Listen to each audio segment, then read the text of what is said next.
Isang mapagpalang umaga po mga kabayan. Welcome sa ating panibagong update rito po sa South Luzon Expressway Toll Road 4, SLEX TR4 mga kabayan.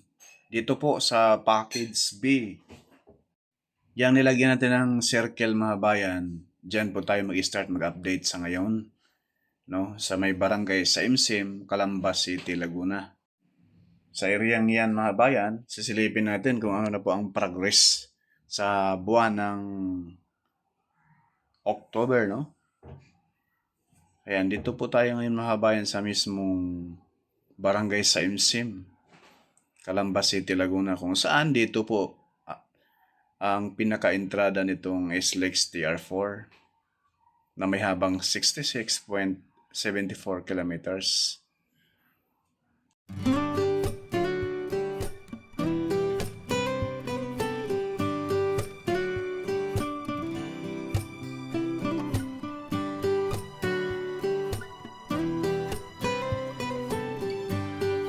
Yan po mga bayan, masisilayan po natin yung mismong parte ng Calamba City, yung nasa baba.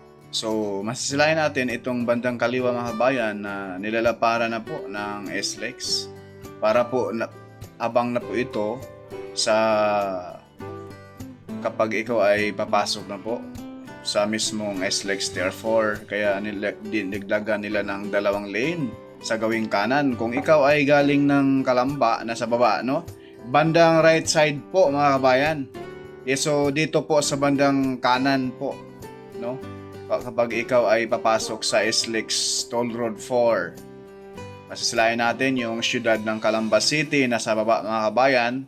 Sa baba natin dati, dyan po ang toll gate. Maalala po ninyo na may toll gate rito sa areang ito mga kabayan. Ayan, masisilayan po natin yung paliko dyan, yan po yung may tulay dyan sa mismong Calamba City. Ayan po, may exit na po dyan. Yung papunta dyan sa mismong Calamba City, right side. Yan po ang exit mga kabayan. Ayan po. Nilalapara na po sa gawing kanan palaang, no? Naka-ready na po ito mga kabayan dahil yung dito sa SLEX TR4 Package A ay medyo maunahan pa po ito kaysa Package B. Dahil yung Package B mga bayan ay halos patapos na po ang paglatag ng concrete cement. So ito naman pong kalsada na yan mga bayan, yan po yung bypass road. Papunta doon sa Bukal, no? Sa may Pansol, no? Yung area na yan sa baba natin. At yung mismong bundok na mataas, yung napakaganda tingnan, yan po yung Mount Makiling mga kabayan. So sobrang ganda po rito sa area, kaya talagang nagsulputan yung mga malalaking mga negosyo. So itong kaharap sa ating kamera, yan po ay approaching na po yan dyan sa unahan, ay dyan na po yung mismong circle kapag ikaw ay papasok sa SLEX TR4. Ayan po, focus pa natin. Gawing kanan, bali dalawang lane ang idagdag dyan. Kapag ikaw ay galing Maynila, kung ikaw ay papasok sa SLEX TR4, dito ka na sa bandang kanan para diretso na po, hindi magkakaroon ng traffic pagdating doon sa circle, no? Pag ikaw ay papasok na sa SLEX TR4, ayan po doon sa unahan, paspasan na po yung pag road widening dyan sa gawing kanan mga bayan, na kung saan dyan sa area na yan, ayan po, ay malapad na. Ito po yung pinaka-entrada sa SLEX TR4.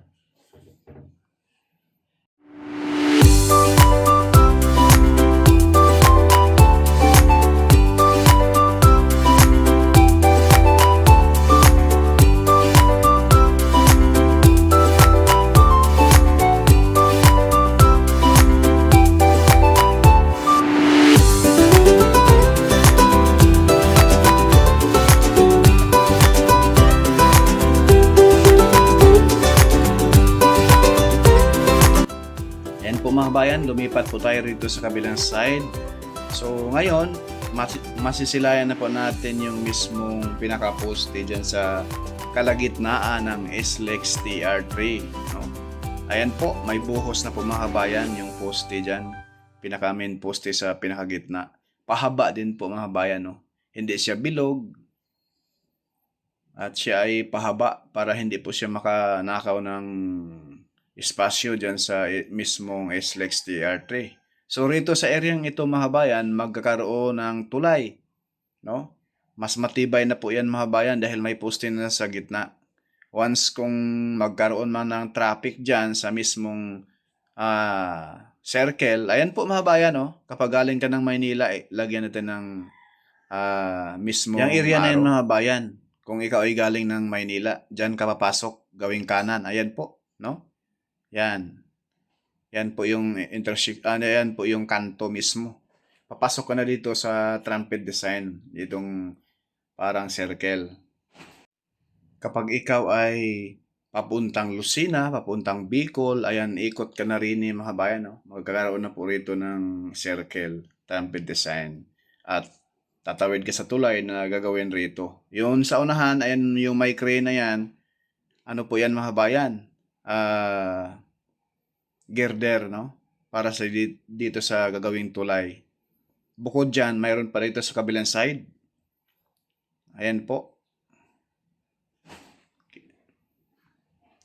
Dito sa area medyo mahuli siya, no? Dahil bukod rito, mayroon pang isang hadlang doon sa barangay San Antonio area. Yung may mga subdivision doon na hindi pa magagawa ngayon, no? Posible sa right of way, no?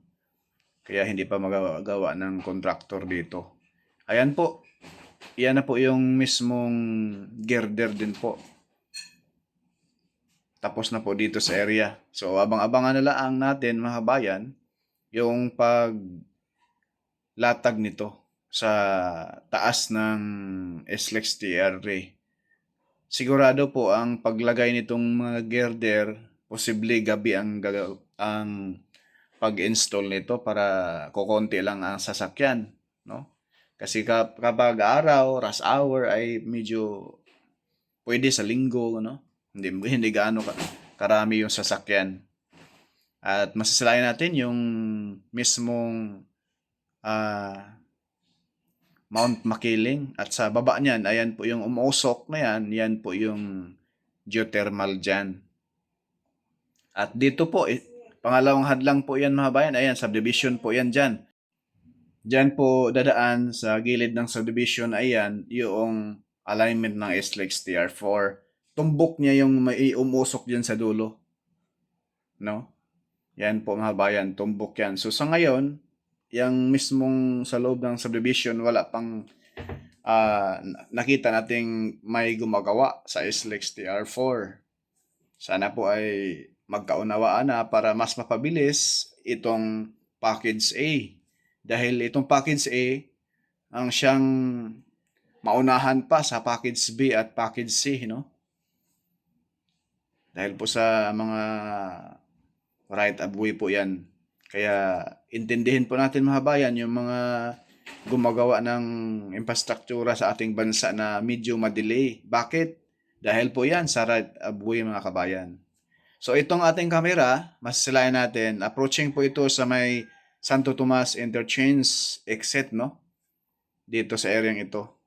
Dahil doon sa unahan yung may building sa gawing kanan mga bayan, yan na po yung Santo Tomas exit entrance sa SLEX TR3. So nilaparan din po nila rito. Kasi kapag ikaw ay galing ng mismong Lucena, papasok ka ng Santo Tomas Bayan, iikot ka rin dito sa SLEX TR4, yung entrance exit mismo, yung circle na gagawin. Iikot ka rin mga bayan din, pabalik dito. Papuntang Santo Tomas exit, no? Ayan po, sa unahan po mga bayan. Kaya paspasan na rin po ang paggawa dyan sa area.